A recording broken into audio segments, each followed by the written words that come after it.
Hello everyone, আজ আমাদের এখানে ছিল হর্স রেসিং। এই ঘোড়া দৌড় প্রতিযোগিতাটা কিন্তু হাজার হাজার বছরের ঐতিহ্যবাহী একটা প্রতিযোগিতা বা খেলা। এই হর্স রেসিংয়ের উৎপত্তি হয়েছিল মধ্য এশিয়ার যাযাবর উপজাতিদের মধ্যে, যারা ঘোড়াকে গৃহপালিত পশু হিসেবে পালন করেছিল প্রায় ৪,৫০০ বছর খ্রিস্টপূর্বাব্দে। প্রাচীন গ্রিস, রোম এবং মিশরে ঘোড়া দৌড় অত্যন্ত জনপ্রিয় ছিল। ৭০৬ খ্রিস্টাব্দে প্রাচীন অলিম্পিক্স গেমসে প্রথম ঘোড়া দৌড় অন্তর্ভুক্ত হয়। তবে আধুনিক ঘোড়া দৌড়ের উৎপত্তি হয় কিন্তু ইংল্যান্ডে।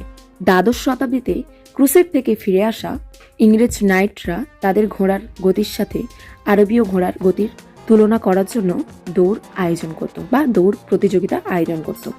১৭১১ সালে রানী অ্যানের আমলে অ্যাসকট রেসকোর্স প্রতিষ্ঠার মাধ্যমে এই প্রতিযোগিতা আনুষ্ঠানিক রূপ পায় এবং এই প্রতিযোগিতা ব্যাপকভাবে জনপ্রিয়তা লাভ করে এবং বিশ্বব্যাপী ছড়িয়ে পড়ে, এবং এটি এখন বর্তমানে একটি বাণিজ্যিক শিল্পের অন্তর্ভুক্ত হয়েছে। আর এই ঘোড়া দৌড় সাধারণত দুই ধরনের হয়ে থাকে, একটা হলো ফ্ল্যাট রেসিং আর একটা হলো জাম্প রেসিং।